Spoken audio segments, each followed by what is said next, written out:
Di sini saya akan memperkenalkan diri. Nama saya Triwayudian Pamungkas, NRP 53030180069. Saya berasal dari Universitas Katolik Widya Mandala, Fakultas Teknik, jurusan Teknik Industri. Di sini saya akan menjelaskan tentang mata kuliah Six Sigma Filosofi dengan metode TMAIC. Metodologi TMAIC berasal dari D atau define dengan artian penjelasan, M measure atau pengukuran, A analisis atau analisa, I improve atau perbaikan, dan C atau kontrol pengendalian. Pengendalian TMAIC merupakan salah satu metode yang dapat membantu untuk membuat kaizen atau continuous improve, yaitu perbaikan berkelanjutan. Metode TMAIC merupakan salah satu tool yang digunakan dalam penerapan konsep lean manufacturing dan sebuah siklus metodologi yang terstruktur secara sistematis yang bertujuan untuk mengurangi waste atau pemborosan pada suatu sistem agar sistem tersebut bekerja secara efisien dan produktif. Pada dasarnya, TMAIC mirip dengan PDCA atau Plan Do Check Action, yaitu sama-sama bertujuan untuk melakukan langkah-langkah perbaikan berkesinambungan. Hanya saja, pada metode PDCA terlihat lebih populer di kalangan industri manufaktur karena lebih mudah dipahami. Berikut ini adalah tahapan metode TMAIC. Yang pertama yaitu define atau penjelasan. Tujuan dari langkah define pada pendekatan TMAIC adalah untuk mengidentifikasi tahap untuk menentukan pokok permasalahan, tujuan penelitian, dan lingkup pada proses.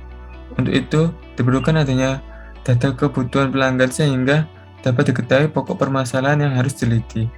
Kemudian, akan dilakukan aktivitas beserta deskripsi dalam suatu proses yang terjadi dengan proses serta inspeksi suatu produk, sehingga langkah berikutnya yang dilakukan adalah menentukan apa yang menjadi critical to quality atau CTQ bagi pelanggan.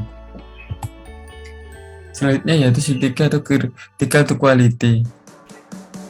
CTQ adalah atribut-atribut yang sangat penting untuk diperhatikan karena berkaitan langsung dengan kebutuhan dan kepuasan pelanggan.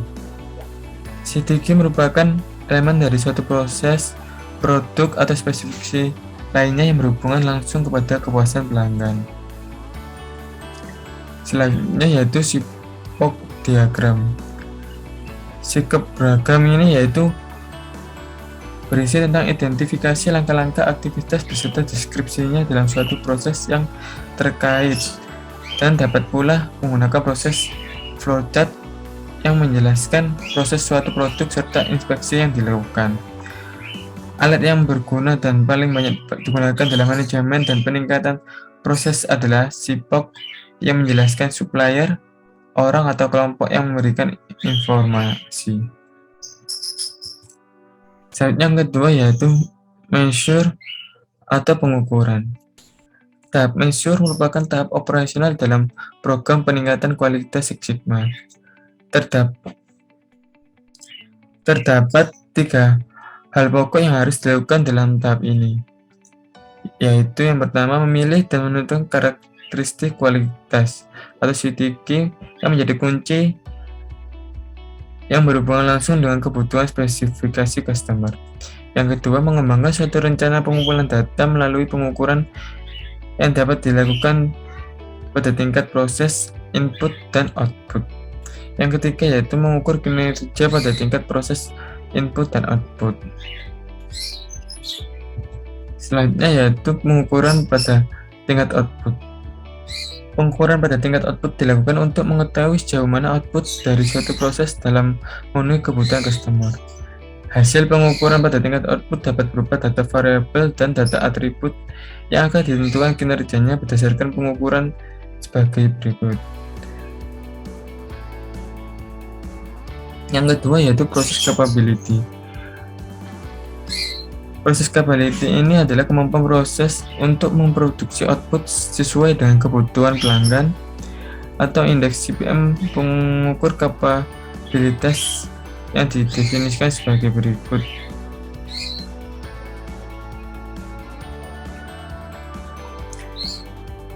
Yang ketiga yaitu Analis atau analisa. Tujuan dari tahap analisa adalah untuk menggunakan data atau informasi pada tahap pengukuran measure untuk memulai menentukan hubungan sebab akibat pada proses dan untuk memahami perbedaan dari variabilitas. Dengan kata lain, bahwa pada tahap ini kita akan menentukan penyebab paling utama dari defect, masalah kualitas, masukan dari pelanggan, waktu siklus, dan lain-lain. Selanjutnya yaitu analisa terhadap kapabilitas proses. Dalam menentukan apakah suatu proses berada dalam kondisi stabil, perlu alat-alat atau metode statistika sebagai alat analisa. Kontribusi utama dari pengukuran metode statistika dalam pengendalian sistem industri adalah memisahkan variasi total dalam suatu proses. Contohnya, analisa kapabilitas proses yang memiliki batas spesifikasi dan analisa kapabilitas proses untuk data atribut. Yang kedua, identifikasi sumber dan akar penyebab cacat. Tool Six Sigma yang digunakan dalam tahap ini yang pertama yaitu Pareto Chart. Pada Pareto Chart, Quality Improvement tool yang sering digunakan untuk mendefinisikan langkah-langkah pengukuran yang mempresentasikan secara grafis tentang distribusi frekuensi dari masing-masing performance. Yang kedua yaitu Fishbone Diagram. Itu metode yang menjelaskan akar-akar penyebab dari masalah yang mengkategorikan sumber-sumber penyebab berdasarkan prinsip 7M, yaitu manpower, machine, method, material, media, motivation, dan money. Yang keempat yaitu tahap improve atau perbaikan. Pada tahap improve bertujuan untuk mengoptimasi solusi yang ditawarkan akan memenuhi atau melebihi tujuan dari perbaikan dari proyek. Selama fase improve, tim proyek merencanakan optimasi proses melalui design of experiment. Yang kelima yaitu kontrol atau pengendalian. Kontrol adalah tahap operasi terakhir dalam proyek peningkatan kualitas Six Sigma. Pada tahap ini, hasil-hasil peningkatan kualitas didokumentasikan dengan prosedur-prosedur yang baik. Setelah itu didokumentasikan dan dijadikan pedoman kerja standar. Serta kepemilikan atau tanggung jawab ditransfer kepada pemilik atau penanggung jawab proses. Standarisasi diperlukan sebagai tindakan pencegahan untuk memunculkan kembali masalah kualitas yang pernah ada. Pendokumentasian praktek-praktek kerja standar juga bermanfaat sebagai bahan dalam proses belajar yang terus-menerus baik bagi karyawan baru maupun karyawan lama.